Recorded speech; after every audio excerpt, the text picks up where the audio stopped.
আসসালামু আলাইকুম। Welcome to BBA academy. Honours প্রথম বর্ষ ২২-২৩ সেশনের পরীক্ষা আর অল্প কিছুদিনের ভেতরে শুরু হতে যাচ্ছে। তো প্রথম বর্ষ ম্যানেজমেন্ট ডিপার্টমেন্ট ব্যবস্থাপনা বিভাগের একটা ইম্পর্টেন্ট সাবজেক্ট হলো মাইক্রো ইকোনমিক্স বা ব্যষ্টিক অর্থনীতি। এই সাবজেক্টটা ব্যবস্থাপনার অন্যান্য যতগুলো থিওরিটিক্যাল সাবজেক্ট আছে সবগুলোর তুলনায় একটু কঠিন। আর এই সাবজেক্টে যে কারণে অনেক বেশি স্টুডেন্ট ফেল করে। তো বিগত রেজাল্টগুলো যদি আপনাদেরকে দেখাই, তাহলে প্রথম বর্ষ ম্যানেজমেন্ট ডিপার্টমেন্টের এটা হচ্ছে বিএম কলেজ। বিএম কলেজের পরীক্ষায় প্রমোটেড হয়েছে ৩১২ জন, নট প্রমোটেড ৬৯ জন। প্রমোটেড হলো যারা ৬টা সাবজেক্টের ভেতরে ৩টাতে পাশ করতে পারবে, তারা প্রমোটেড হবে। ফার্স্ট ইয়ার থেকে সেকেন্ড ইয়ারে তারা পড়তে পারবে, সেকেন্ড ইয়ারে উঠতে পারবে। আর যারা নট প্রমোটেড তারা ফার্স্ট ইয়ারেই থেকে যাবে। ফার্স্ট ইয়ারে নট প্রমোটেড যারা ২টাতে পাশ করছে তারা ৬টার ভেতরে ২টাতে পাশ করলে নট প্রমোটেড, ৩টাতে কমপক্ষে পাশ করতে হবে। তো এখন আসি ব্যষ্টিক অর্থনীতি এর রেজাল্ট। ব্যষ্টিক অর্থনীতি মাইক্রো ইকোনমিক্সের কোড হলো ২১-২৬-০৯। শেষের এই কোডটা হচ্ছে ব্যষ্টিক অর্থনীতির। তো এটাতে ফেল করছে, সবগুলোতে মোটামুটি ভালো, এটাতে ফেল। তারপর এটাতে ফেল, ফেল, শেষেরটা হচ্ছে ব্যষ্টিক অর্থনীতি, সবগুলো ফেইল। তারপর সি, ডি। আর বিএম কলেজ একটা সুনামধন্য ভালো কলেজ, যেখানে ভালো স্টুডেন্টরা পড়ে। সেখানে দেখুন ফেইলের সংখ্যা অনেক। তো আপনারা এই সাবজেক্টটা গুরুত্বের সাথে পড়বেন। জাতীয় বিশ্ববিদ্যালয়ে একবার ফেল আসলে বারবার অনেক সময় ফেল আসে ভালো পরীক্ষা দিয়েও। তো প্রথম চান্সেই পাস করে দ্বিতীয় বর্ষে প্রমোটেড হওয়ার চেষ্টা করবেন। এই দেখুন সবগুলো সাবজেক্টে ভালো, কিন্তু ইকোনমিক্সেই সবচেয়ে খারাপ রেজাল্ট। তার ভেতরে আরেকটা বিষয় হচ্ছে, ইতিপূর্বে আপনারা অনেক পরীক্ষায় অংশগ্রহণ করেছেন, কিন্তু অনার্সের পরীক্ষা পদ্ধতি জাতীয় বিশ্ববিদ্যালয়ের বিশেষ করে সম্পূর্ণ আলাদা।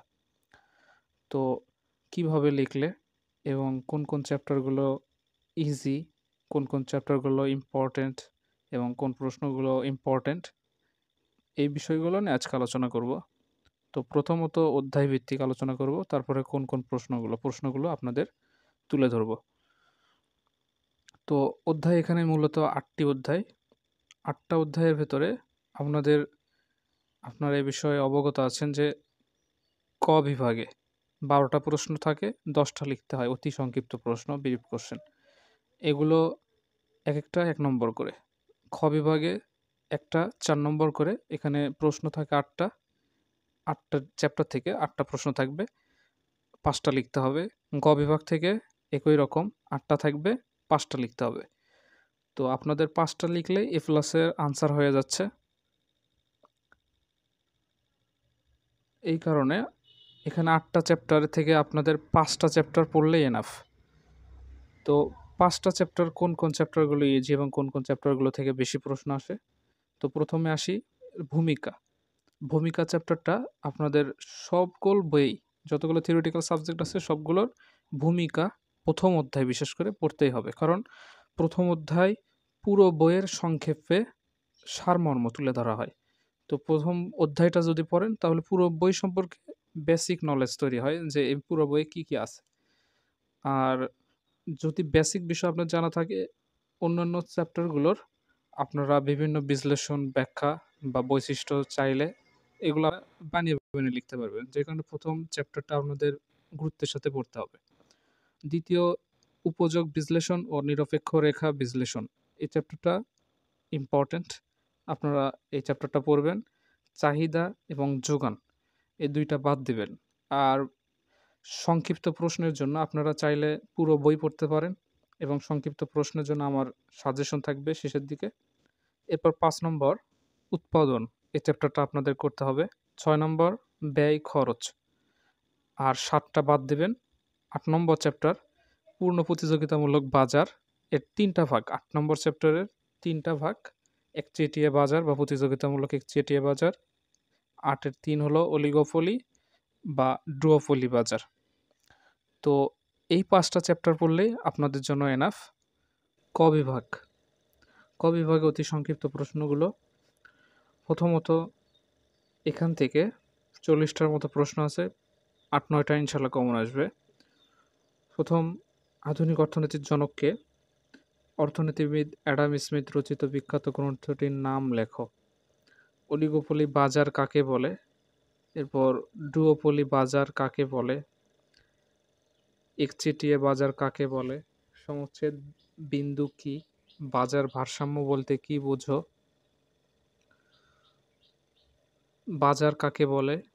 প্রান্তিক ব্যয় বা খরচ কাকে বলে? হিসাবগত ব্যয় কাকে বলে? পরিবর্তনশীল খরচ বা ব্যয় কাকে বলে? উৎপাদনশীলতা কি? সম উৎপাদন রেখা বলতে কি বোঝো? উৎপাদন বিধি কি?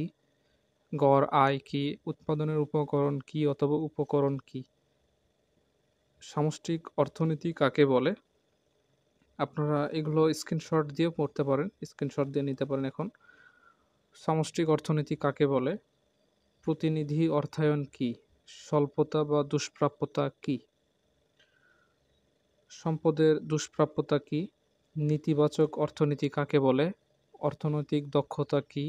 পুঁজিবাদী বা ধনতাত্ত্বিক অর্থব্যবস্থা কাকে বলে? মুক্তবাজার অর্থনীতি কি? উপযোগ কাকে বলে? নিরপেক্ষ রেখা কি? নিরপেক্ষ মানচিত্র কি? পর্যায়গত উপযোগ কি? পরিমাণগত উপযোগ বলতে কি বোঝো অথবা সংখ্যাগত উপযোগ কি? বাজেট রেখা কি? মোট উপযোগ যখন সর্বোচ্চ হয় তখন প্রান্তিক উপযোগ কত? আয় ভোগ রেখা কি? ভোক্তার উদ্বৃত্ত কি? প্রান্তিক পরিবর্তনের হার MRS বলতে কি বোঝো? চাহিদা বিধি কি? স্থিতিস্থাপক চাহিদা কি? চাহিদা সূচি কি? চাহিদা অপেক্ষক কাকে বলে? স্বাভাবিক পণ্য কি? সম্ভাব্য ভোগ রেখা কি? বিকল্প দ্রব্য কি? চাহিদা সূচি কি? চাহিদা বিধি কি? চাহিদা রেখা কি? পরিবর্তক দ্রব্য কাকে বলে? নিকৃষ্ট দ্রব্য বা পণ্য কি? যোগান কাকে বলে? দাম ও যোগানের মধ্যে সম্পর্ক কিরূপ? যোগান রেখা কাকে বলে? যোগানের স্থিতিস্থাপকতা বলতে কি বোঝায়? উৎপাদন কাকে বলে? উৎপাদনের উপকরণ কয়টি? উৎপাদনের উপকরণ 4টি, এখানে মিসিং হয়েছে। একটা ভূমি, শ্রম, মূলধন, সংগঠন। এরপর হচ্ছে মোট উৎপাদন যেখানে সর্বোচ্চ সেখানে প্রান্তিক উৎপাদন কত? মাত্রাগত উৎপাদন কাকে বলে? এগুলো হচ্ছে ক বিভাগের জন্য পড়তে হবে। খ বিভাগের জন্য অর্থনীতির সংজ্ঞা দাও। এরপর হলো ব্যষ্টিক অর্থনীতি বলতে কি বোঝায়? ব্যষ্টিক অর্থনীতির আওতা আলোচনা করো অথবা ব্যষ্টিক অর্থনীতির পরিধি বা বিষয়বস্তু। অর্থনীতি ইতিবাচক বিজ্ঞান নাকি নেতিবাচক বিজ্ঞান ব্যাখ্যা করো। সম্পদের বৈশিষ্ট্যগুলো আলোচনা করো। 6 নম্বর, দাম ও প্রান্তিক উপযোগের মধ্যে সম্পর্ক নির্ণয় করো অথবা প্রান্তিক উপযোগ ও দামের মধ্যে সম্পর্ক। 7, নিরপেক্ষ রেখা কাকে বলে? 8, বাজেট রেখা ও নিরপেক্ষ রেখার পার্থক্যগুলো লেখো। 9, আয় প্রভাব বলতে কি বোঝো? 10, দাম প্রভাব ও আয় প্রভাবের মধ্যে পার্থক্য নির্দেশ করো। 11, চাহিদা অপেক্ষক কাকে বলে? 12, চাহিদা রেখা ডান দিকে নিম্নগামী হয় কেন? 13, চাহিদা, দাম, মূল্য স্থিতিস্থাপকতা বলতে কি বোঝায়? 14, চাহিদার মূল্য স্থিতিস্থাপকতা ও আয় স্থিতিস্থাপকতার পার্থক্য দেখাও। 15, স্থিতিস্থাপক চাহিদা ও অস্থিতিস্থাপক চাহিদার মধ্যে পার্থক্য নির্ণয় করো। 16, যোগান রেখা কাকে বলে? 17, যোগান সূচি ও যোগান রেখার মধ্যে পার্থক্য নির্ণয় করো। 18, যোগান ও মজুতের মধ্যে পার্থক্য লেখো। 19, যোগান রেখা বাম থেকে ডান দিকে ঊর্ধ্বগামী হয় কেন? 20, বাজার ভারসাম্য বলতে কি বোঝায়? 21, উৎপাদন অপেক্ষক বলতে কি বোঝো?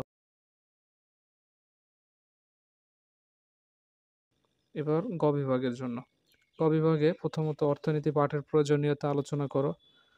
সমালোচনা সহ অধ্যাপক এল রবিনসের প্রদত্ত অর্থনীতির সংজ্ঞাটি ব্যাখ্যা করো। 3, মিশ্র অর্থব্যবস্থার বৈশিষ্ট্যগুলো কি কি? আর এক্ষেত্রে খ এবং গ বিভাগের প্রশ্ন একটা আরেকটার ভিতরে আসতে পারে। গ বিভাগ থেকে খ বিভাগে আসতে পারে, খ বিভাগ থেকে গ বিভাগে আসতে পারে। 4, বাজার অর্থনীতির সুবিধা অসুবিধাসমূহ আলোচনা করো। 5, অর্থের কার্যাবলী আলোচনা করো। 6 মোট উপযোগ ও প্রান্তিক উপযোগের মধ্যে পার্থক্য নির্ণয় করো। 7 সমালোচনা সহ সমপ্রান্তিক উপযোগ বিধিটি আলোচনা করো। 8 সমপ্রান্তিক উপযোগ বিধির সাহায্যে ভোক্তার ভারসাম্য অবস্থা নির্ণয় করো। 9 নিরপেক্ষ রেখার বৈশিষ্ট্য উল্লেখ করো। 11 ভোক্তার উদ্বৃত্ত ধারণাটি ব্যাখ্যা করো।